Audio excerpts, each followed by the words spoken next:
Hey everyone, it's Nina. In today's human design video, I'm going to talk about gate 3 or the gene key 3.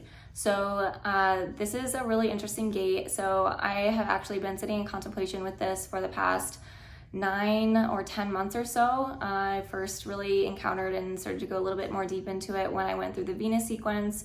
Gate 3 is actually my unconscious Venus, which is actually a very profound and a very deep part of my gene keys. And so it's the sphere before the core wound in the Venus sequence. So if anyone's familiar with that, they know how intense that can be, because it basically goes into the physical aspect where I guess like our programming happens from the time that we were born up until age 7. So it encompasses and allows you to explore a lot of those wounds in that time frame of that age. And so with gate 3, I've had this described many times as kind of like the gate of new files, and it's reaching for gate 60, which is going to basically allow those downloads to happen in maybe the physical body or this new dimension, or just on a much deeper level. And so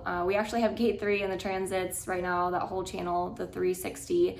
And so I think this has just spurred me to kind of go a little bit deeper and to reflect on the specific gate a little bit more. So when I was reflecting on the actual gene key 3, you know, Richard Rudd's audio really impacted me. There's something that he said in that audio that just kind of like sat me on my butt and made me think about this over and over and over again. But he said this line that all roads lead to death. So what that means, or the way he explained that is just like a reminder of the impermanence of life, and that includes our material items, our relationships, our careers, just everything. And so with gate 3, the shadow aspect is chaos, and the gift is innovation. And so when you're moving through this and like really reflecting on this and how this might apply to your life, for me personally, it showed me where there were a lot of attachments to a lot of things, and I really deeply feared change because I couldn't find that anchor within the chaos. And the joke of it is like you really can't unless you're like fully really anchored in yourself. And that chaos is actually something that is really exciting because it leads to innovation. So when you think of it in terms of like a child playing with Legos, and they're like trying to piece together all these Legos that obviously don't go together. As adults, we can look at them and say, oh, this makes no sense, why are you doing that? They are literally innovating in their little minds, and in that their chaos, they're in it and they're exploring it and they're trial and erroring it. So there's like a line 3 aspect to this gate 3, because you're constantly trying different things, and what may be perceived as failure to other people, it's just innovation. And so there's a lot of learning how to do things that can sometimes feel very frustrating and may feel destabilizing in a way. And so that's where that term like all roads lead to death comes in, because you know, we're searching for this permanency in our life that's never really there. We're constantly trying to figure things out, and we're trying to innovate and build on these things and grow from them. And when we begin to attach ourselves to, say, an outcome of, you know, whether it be trying to put together Legos that obviously don't fit together into place, or we're trying to make a relationship work or a job work that it's just not working, like that's what we have to go through in that chaos, and not being really able to understand why it's not working out, but allowing that to mutate us in a way that brings us to a place of innovation and newness and growth. And so it can be very frustrating for a lot of people who like myself, that has really deep attachments. And I was able to reflect back on a lot of my life and just see, wow, like I really am attached to a lot of outcomes, to a lot of people. And so when those things left my life, it created this huge hole, this gaping hole inside of me. And I felt so lost and destabilized without a foundation, because I was putting so much of my expectations and like permanency on these external things and like results or people. And that's where a lot of my own emotional crises came from, because I was constantly putting all of my attention and attachments on those things and those people and those careers. And so whenever I would lose all of that, or they would, my life would begin to shift and change, it would be like, oh my gosh, what is happening right now?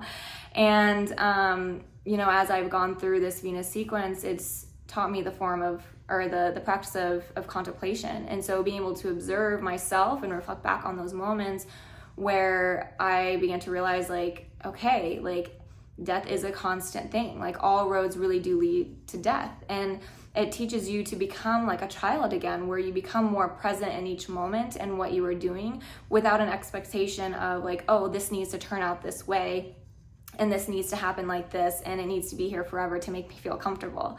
And so Richard Rudd really talks a lot about, it's almost like the seed that's in the ground, say like an oak tree or something, and you put it in the ground, and that seed begins to open up into bloom, and it's underground, it's in the dark, and it seems very chaotic, and it doesn't know how it's going to become a tree, but it knows that it's going to become a tree. And so there's no permanence to like how it's going to happen. There's no like necessarily expectation of how it's going to happen, because you're going to have the elements that come in. There's going to be storms that blow it one way once it becomes a tree, and it's going to lose a branch, and it's going to maybe grow sideways because of the way that it was planted, or because there was something else in the way, and there are these external factors that it doesn't take into consideration.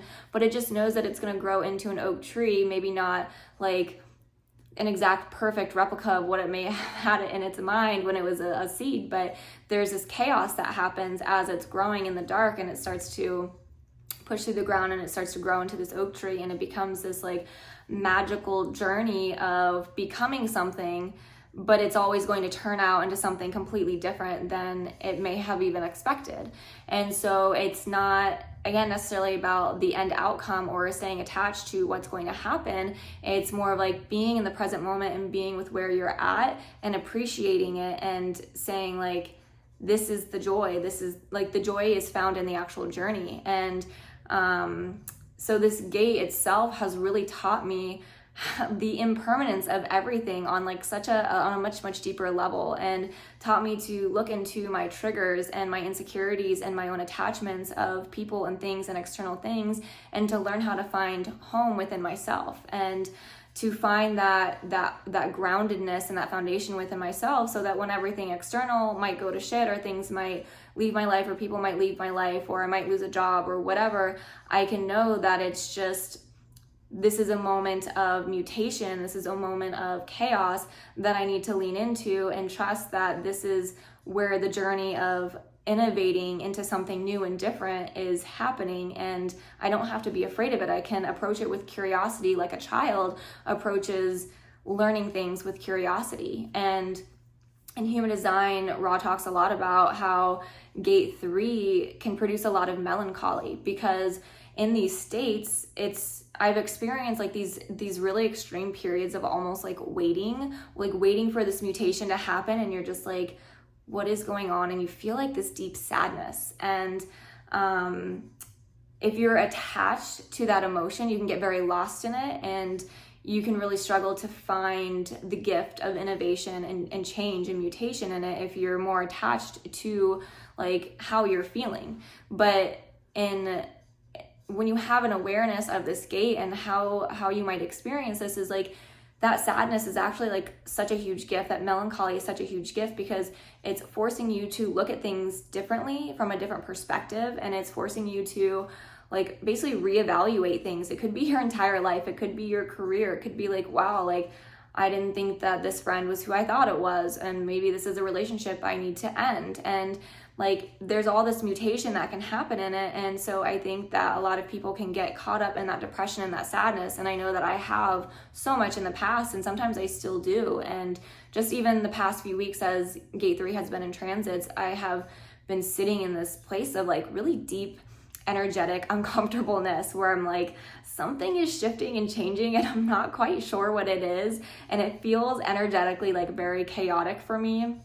and I feel almost like stagnant in some areas, but I'm not entirely sure how to move forward.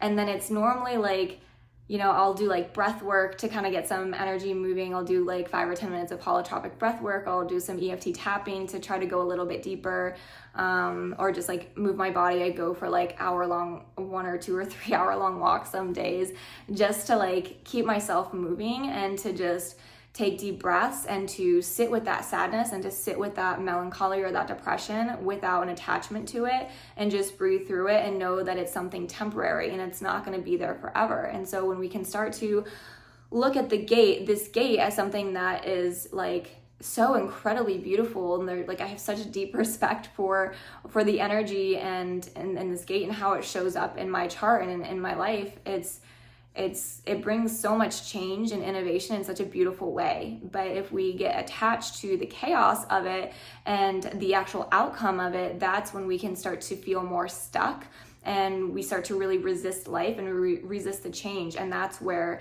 things can get even more chaotic, because we're kind of like stuck on like, this is how things have always been, and we're not open to that mutation. And so a lot of this gate is just sitting with that sadness and sitting with that melancholy, and not necessarily trying to do anything with it, and just allowing things to come up and to reflect on different parts of your life and say, okay, what is this showing me about my life? And the last week or so, as this kind of like ramped up for me, and this is why I'm doing a video on it, because I'm just reflecting on it, and I'm like, oh my God, like I just went through this very big mutative process where I basically reevaluated all of my goals that I set 3 or 4 months ago. And I'm like, okay, it's actually not a bad thing. And because I was able to be an observer of it, I wasn't attached to any outcome, and more open to the shifts and changes of, okay, maybe this is going to branch off into this other direction, and my business is going to branch off into this other direction, and I'm actually more open to doing this because I'm trying something different. And so I'm not like stuck on what the goals I set earlier, and I'm not stuck on like maybe living in this location, or I'm not stuck on like, these are like my group of friends I'll have for the rest of my life. Like, I went into really, really deep melancholy and like depression, and being like really hard on myself about a lot of things, and being like, oh my God, like there's something wrong with me, or maybe I'm not where I'm supposed to be, and maybe I'm supposed to go live somewhere else, or like these were all these like what would seem like lower thoughts coming up for me. It made me really question a lot of things in my life, and it showed me where a lot of my limitations that I was putting on myself, and like where they were showing up in different aspects of my life.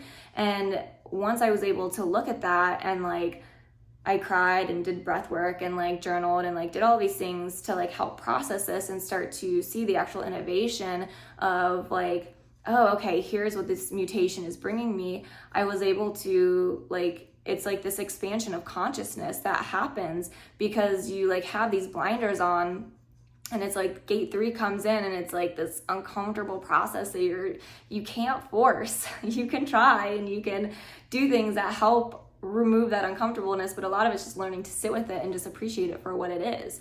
And it's like your like these limits that you had, these limiting beliefs, or like these expectations that you had about your life or your goal, or like your career, your relationships, or whatever, like those belief systems are kind of shattered in a way, and you're like forced to reevaluate and look at things from a very different perspective and be open to it. And it doesn't mean that your life is going to change. It just shines a light on those things so that they're no longer limiting you. So you can look at life from a very different perspective, or a more wider perspective. And so that's the beauty of this gate and how I have personally experienced it. And it can be very chaotic. And like I spoke about in the beginning of the video, it's like these new files are coming in, and gate 60 is here to receive them. And I don't have that other end of this channel. And so sometimes it can feel like I'm stuck in these periods for like such like for super long periods of time. But like what comes out of that mutation is like incredibly beautiful. And it's like, we need these new files in order for the mutation to happen, and we have no idea what's going to happen on the other side of it. And that's where we can get very creative, and we can lean into that uncertainty, and we can start to get a little bit more comfortable with that, and just trust that life itself, like there's never going to be consistency. And I know, like anyone else who has this gate or this gene key in their chart or their sequence, this is a really big reflection to have, because I feel like as human beings, we have very deep attachments to a lot of external things. And this is one gene key or gate that has really forced me to reflect more deeply on my own personal attachments. And in doing so, it's been incredibly difficult to look at that and to release attachments that I had. But it's also the most like liberating like thing that you can do for yourself, because you allow yourself to step more into a place of sovereignty, because you're not relying on something external to make you feel stable, and you're not relying on something external to be consistent, because there really is no consistency with this gate, because there's constant chaos and constant innovation. And I think it's really helpful to, like, especially when you're going through these like melancholic periods of mutation, to find yourself or find things that can provide groundedness or consistency for yourself. So that could be like 5 minutes of meditation every day, or being like, I'm going to eat lunch at this exact time every single day. So you can feel like there's a little bit more of like, I don't want to say control, or like just something that's constant in your life while you have this chaos that is going all around you. That's definitely going to be something that will help stabilize you a little bit. But just trust and know that it's always going to work out. And if you look at your entire life, you can, especially if you have gate 3, you'll definitely notice this.